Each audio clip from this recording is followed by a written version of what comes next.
সিদ্ধার্থদা, সফরের প্রায় অন্তিম সপ্তাহে আমরা চলে এসেছি। মেলবোর্ন থেকে আজকে টাকিতে, ইছামতির ধারে, এবং বসে বসে ওপারে বাংলাদেশকে দেখছি। তো প্রতি বছরই তুমি আসছো, আর আসাটা সত্যিই খুব ভালো লাগার। আর চলে যাওয়ার সময় যত এগিয়ে আসে তত আরও মনে বিষাদের সুর বাজে। যাই হোক, এবারের ট্রিপ কেমন ছিল? এই যে কথাটা বললে না, যে চলে আসার সময় হওয়া মানেই একটা বিষাদের সুর নেমে আসে, এটা কিন্তু এক পক্ষের না, দুপক্ষেরই। কারণ আমি যে জীবনটা যাপন করি ওখানে, সেই জীবনে অনেক স্বাচ্ছন্দ্য আছে, কিছু তাৎক্ষণিক সুখও আছে, কিন্তু যেটা যেটাকে আমরা বাংলায় বলি, প্রতি ভাষায় বলি নস্টালজিয়া, মেমোরিজ। এখন যেটা হয়, মানুষ যেটার থেকে দূরে চলে যায়, সেইটাই দেখুন। আপনি যদি ভাবেন যে, সরি, তোমরা যদি ভাবো যে ছোটোবেলা স্কুলে যখন যাও, তোমাদের ছোটোবেলা স্কুলে গিয়ে ছোটোবেলার বন্ধুদের সঙ্গে যখন দেখা হয়, তখন যে ফিলিংসটা হয়, আমার সেটাই গোটা শহরটাকে নিয়ে ফিলিংসটা হয়, গোটা রাজ্যটাকে নিয়ে ফিলিংস হয়, গোটা দেশকে নিয়ে ফিলিংস হয়, রাইট? তো সেক্ষেত্রে আমার কাছে ওই যখনই আমি এখানে আসি, খেয়াল করে দেখবে আমি একটু গ্রাম বাংলায় বেশি যাই, একটু বাইরের দিকে বেশি যাই, কারণ ওই জায়গায় অতগুলো ভিজুয়াল পরিবর্তন অত বেশি হয়নি। পুরো ডেমোগ্রাফিটা চেঞ্জ হয়ে যায়নি, অনেক কিছু আগের মতো আছে। হ্যাঁ, নতুন নতুন কিছু বাড়ি হয়েছে, কয়েকটা রাস্তা হয়েছে, এর বেশি খুব একটা চেঞ্জ আমি দেখিনি, যেটা কিনা একদিকে ভালো। কেন ভালো? তার কারণ হচ্ছে যে তুমি স্বাচ্ছন্দ্যের জায়গা থেকে যে সব চেঞ্জ হয়েছে, কিন্তু স্মৃতিগুলো থেকে গেছে, যে রাস্তা দিয়ে আমি হেঁটে গেছি, যে পাড়াগুলো আমি মিশতাম। তো ওইটা আমার কাছে সবসময় ওই প্রাপ্তি থাকে। কিছু কিছু সময় আমার বেশ কিছু ভালো এক্সপিরিয়েন্স হয়েছে এবার। ইনফ্যাক্ট এবার সবই ভালো এক্সপিরিয়েন্স হয়েছে আমার। তার কারণ হচ্ছে আমি যখন আমার গ্রামের বাড়িতে গিয়েছিলাম, সেই গ্রামের বাড়ি থেকে যখন আমি রানীগঞ্জে গেলাম ক্রিকেট একাডেমি, হরিপুর ক্রিকেট একাডেমিতে, তখন ওইখানে আমি দেখলাম যে যে রাস্তাটা দিয়ে গেলাম, national highway, I think national highway 17 বোধ হয়, যেটা কিনা বাঁকুড়া থেকে রানীগঞ্জের দিকে যাচ্ছে। তো রাস্তাটা একদম মাখনের মতো রাস্তা, ওই রাস্তায় 100 কিলোমিটার পার আওয়ারে গাড়ি চালানো যায়। তো এইটা একটা বিরাট পরিবর্তন, ইন দ্য সেন্স কি এটা আগে ছিল না। তো এটা আমার নতুন একটা প্রাপ্তি, সময়টা গুড রাইডিং হলো। তারপরে ধরো ডিজিটাল ইন্ডিয়ার হওয়ার ফলে সব জায়গায় QR code accepted, any level of পারচেসে। তো these are lot of things যেগুলো আমার আগের যে মানে দেশকে রেখে গিয়েছিলাম, তার সঙ্গে এগুলো অ্যাড অন হয়ে আরও মধুময় সুখকর হলো। এবার ধরো এখানে যে আর্থসামাজিক সমস্যা, বা ধরো যে রাজনৈতিক প্রকোপ সব দিক থেকে, তারপরে ধরো সোশ্যাল ইস্যুস, সেগুলো তো থাকবেই। সেগুলো থাকবে মানে সেগুলো থাকবেই, এটা খুব একটা কাম্য না, কিন্তু সেগুলো তো, সেটা আমার কোনো রোল প্লে করার নেই।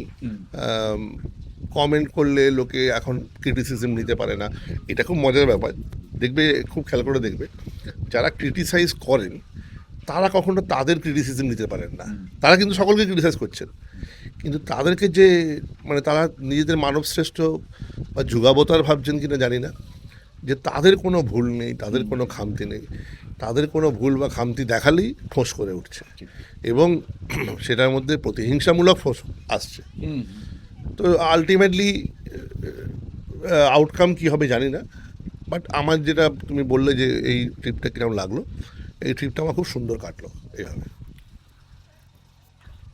একটা বিষয়, মানে সবারই একটা কৌতূহল থাকে বা প্রত্যেকেরই একটা ভাবনা এটাই থাকে যে যেহেতু আমাদের আর্থসামাজিক পরিকাঠামো, রাজনীতি বা আমাদের ইনফ্রাস্ট্রাকচার, অনেকেরই একটা ভাবনা, আমি যদি দেশ ছেড়ে বিদেশে চলে যাই তাহলে হয়তো আমার জীবনে নতুন কিছু মূল্যায়ন বা আমার আমার কোয়ালিটি যা সেই অনুযায়ী মূল্যায়ন আমি হতে পারি, বা আমি হয়তো অনেক জায়গায় দাঁড়িয়ে যেতে পারি যেটা আমি এখানে করতে পারছি না।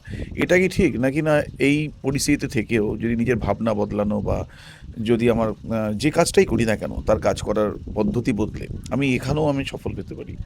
সফলতা আর জীবনযাত্রা দুটোর কখনো কখনো একসঙ্গে চললে খুবই ভালো, আবার কখনো কখনো বিপরীতমুখীও চলে।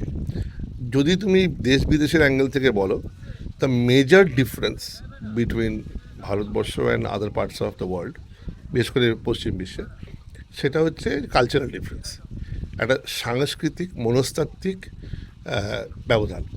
তা সেটা কি? সেটা হচ্ছে, যেটা প্রথমেই শুরু হয়, সেটা হচ্ছে রেসপেক্ট।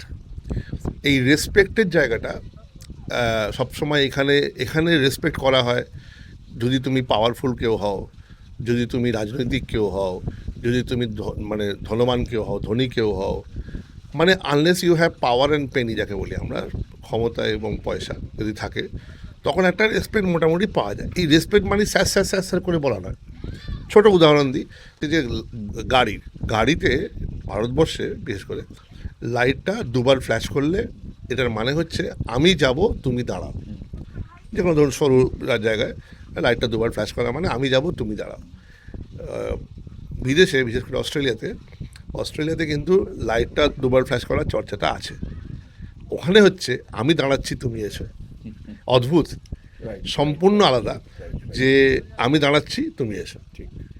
আর যখন ওরা, আপনি দেখবেন যখন ওরা ইংরেজি কোনো সেন্টেন্স লেখে, আমরা এখানে কী লিখি, আমরা যখন বাংলায় বলি বা ইংরেজিতে বলি, আমরা এটা বলি যে কোথায় গেছিলি তুই, বলে টাকিতে গেছিলাম। কে গেছিলো? হয়তো আমি আর রাজা, বা আমি, আমার বউ, 2 বাচ্চা আর বন্ধুবান্ধব। সবসময় দেখবে আমি দিয়ে সেন্টেন্সটা শুরু হয়, আর বিদেশে সেন্টেন্স শেষ হয় আমি দিয়ে। মানে এই একই প্রশ্ন যদি করে যে কে কে গেছিলি, হয়তো Raja and me, Raja and I, Raja and I went to Taki, কি my wife and I went to wife and I, আগে ওয়াইফ তারপরে আই। সো এগুলো by default, this is small example আমি দিচ্ছি, এটাতে একটা আইডিয়া হতে পারে যে তোমার মিউচুয়াল রেসপেক্টের জায়গা। তারপরে আরেকটা লাস্ট আমি বলে দিই, সেটা হচ্ছে যে মানুষ মনে রাখে যে ডিসরেসপেক্টফুল হওয়াটা কাকে বলে। রেসপেক্টফুল তো আমরা মোটামুটি জানি, সম্মান দেওয়া। আপনি অন্যকে ইনডাইরেক্টলি ডিসরেসপেক্ট করতে পারেন। সোজা হিসাব, যেমন একটা মিটিং শুরু হওয়ার কথা সকাল 9টায়, তো সকাল 9টা সোমবার, রাস্তাঘাট খুব জ্যাম। এবার দেখা যাচ্ছে যে সকাল 9টার মিটিং যখন শুরু হতে যাচ্ছে, 10 জনের আসার কথা, 7-8 জন এসে গেছে, 8 জন এসে গেছে, ধরে না 2 জন আসেনি বা 1 জন আসেনি। এই যে 2 জন আসেনি, তার জন্য ওই বাকি 8 জনকে ওয়েট করতে হচ্ছে। তারপরে তিনি এলেন, সে 9:05 হতে পারে, 9:10 হতে পারে, 9টা নয়, 9টার পর যেটা সেটাই লেট, 9:01ও লেট, 9:10ও লেট, বেশি লেট কম লেট। তো এই যে তখন এখানে কি হয়, তখন বলা হয় যে যদি বারবার এই ঘটনাটা ঘটে, অ্যাক্সিডেন্টালি একবার ঘটে গেল ঠিক আছে, কিন্তু যে মুহূর্তে এটা সেকেন্ড টাইম আবার ঘটবে, ওই সেই সেকেন্ড টাইম ঘটাতে যে ভদ্রলোক বা ভদ্রমহিলা দেরি করে এসছেন, সেই ভদ্রমহিলা ভদ্রলোক আবার দেরি করে এসছেন, তখন তার ম্যানেজার বা এখানে যে ঊর্ধ্বতন ব্যক্তি থাকেন, তিনি বলবেন you are being disrespectful to the team. আমি ডিসরেসপেক্টফুল টু দ্য টিম কেন?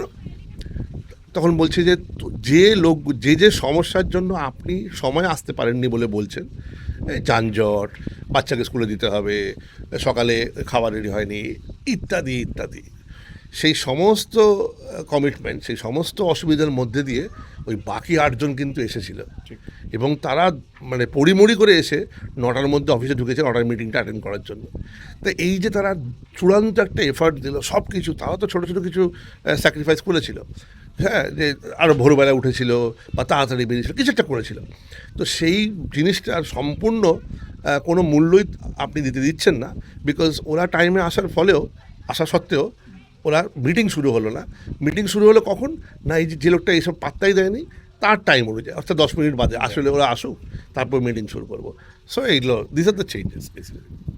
তার মানে এখান থেকে যেটা বুঝতে পারলাম যে আপনি কিন্তু অস্ট্রেলিয়ার পরিকাঠামো নিয়ে কিছু বললেন না, বা ওখানকার সরকার, ইনফ্রাস্ট্রাকচার, এই সমস্ত ব্যাপারে কিছু আলোচনা হলো না, হলো হচ্ছে ওখানকার মানুষের মানসিকতা, ব্যবহারিক দিক এবং কতটা বা প্রফেশনালিজম, এই ব্যাপারটা নিয়ে। তাহলে এইগুলো যদি আমি এখানেও মেনটেন কেউ করে, ইজি, তার জন্য দেশ ছেড়ে যাবার কোনো প্রয়োজন নেই। এখানেও মানুষ উন্নতি করছে না তা নয়, আমাদের দেশে প্রচুর মানুষ অনেক উন্নতি করছে, কিন্তু তাদের মধ্যে ওই ডিফারেন্সটা তৈরি হচ্ছে। এক পক্ষ হচ্ছে পেশাদার, একজন হচ্ছে অপেশাদার। তাহলে পেশাদারিত্ব মেন্টালিটি রাখলে এখানে যে কোনো কাজে, যেমন আপনি আমাদের, আই এম লাকি যে আমাদের একটা সেমিনার, আমাদের একটা লিডার্সদের মিটিং কন্ডাক্ট করেছিলাম, সেখানে 1 ঘন্টার লোকে শোনার সুযোগ পেয়েছে, সেখানে মানুষ ভীষণ ভীষণ উপকৃত হয়েছে। এবং মানুষ উপকৃত হচ্ছে এই কারণে যে প্রত্যেকের একটা আগ্রহ এটা থাকে যে আমরা যে কাজটা করছি, সেই কাজটার মধ্যে আর কীভাবে পরিবর্তন আনলে বা মানসিকতা পরিবর্তন আনলে আমরা একটা ভালো জায়গায় যেতে পারি।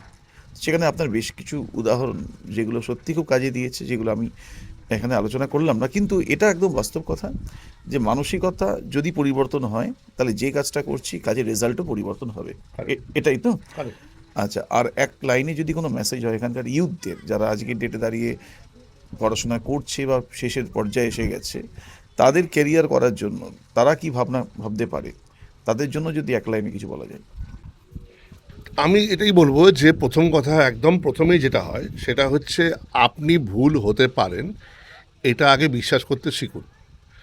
মুশকিলটা হচ্ছে আমাদের সমাজে কি সবাই মনে করছে আমি ভুল নই, ও ভুল, মানে আমি ঠিক, ও ভুল, এখান থেকে শুরু হচ্ছে। এবং সেইখান থেকে মানে এখানে ইগোর লড়াই বলতে পারেন বা অন্য কোনো জায়গা থেকে মানে অচেনা অজানা লোকের সঙ্গে হচ্ছে, স্বামী স্ত্রীর সম্পর্ক থেকে শুরু করে রাস্তায় বাজারের লোকের সঙ্গে। আচ্ছা, দ্বিতীয় কথা হচ্ছে, so first of all admit যে ইউ ক্যান বি রং। যদি কেউ আপনাকে আপনার রংটা মানে আপনার যে ভুলটা সেটা পয়েন্ট আউট করে, সঙ্গে সঙ্গে হা হা করে চলে যাবেন না, সঙ্গে সঙ্গে ডিফেন্সিভ হয়ে যাবেন না, সঙ্গে সঙ্গে এটা বলতে শুরু করবেন না আসলে ওই কারণে, না আসলে এই কারণে, না আসলে সেই কারণে। একটু এই অজুহাত দিয়ে বেরিয়ে যেতে পারেন, কিন্তু এতে আপনার কোনো ডেভেলপমেন্ট হলো না। একটা লোক আপনাকে ভুলটা ধরিয়ে দিয়ে গেল, আপনি কিছুই নিলেন না। ওই কি পায়েসে চিনি কম কেন, এই পায়েসে তো চিনি কম, ওটা নিল না ক্রিটিসিজমটা। ওটা চিনি ছিল, ও বললো চিনি স্টকে আমার ছিল না, তাই জন্য। So admit that you can go wrong, number one. Number two হচ্ছে stop the blame game. Blame করাটা খুব সোজা, এটা হলো না ওর জন্য, তার জন্য, স্যার জন্য। কিন্তু মনে রাখবেন, যে সমাজে আপনার হলো না সেই সমাজে অনেকেরই হলো। কিন্তু there are lot of successful people, hugely successful people around you. তারাই হলো কী করে? তারাও তো একই সমাজ থেকে উঠে এসছে, তারাও তো একই স্কুলিং হয়েছে, একই সমাজের মধ্যে দিয়ে যাচ্ছে।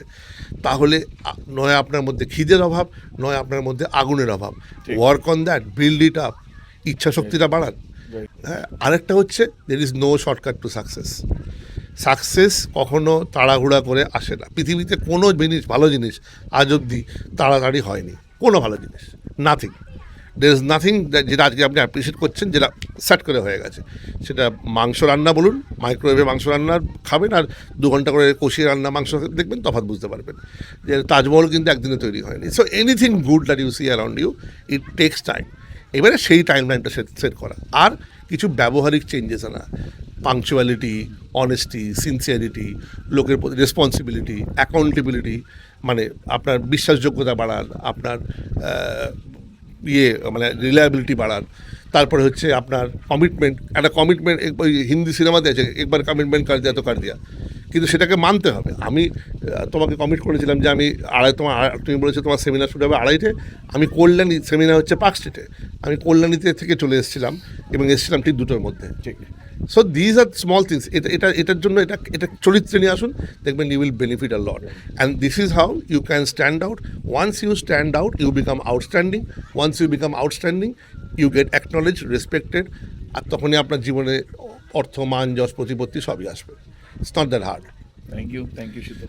থ্যাংক ইউ সকলকে। যাওয়ার আগে এটাই বলি, think positive, B positive, do the best you can, and always revisit yourself. আজকে যেটা আপনার মনে হচ্ছে এটাই আপনার বেস্ট, কালকে তার থেকেও বেটার কিছু করতে পারেন আপনি। সো প্রতি বছরই নিজেকে একবার রিইনভেন্ট, রিভিজিট করুন। বাই।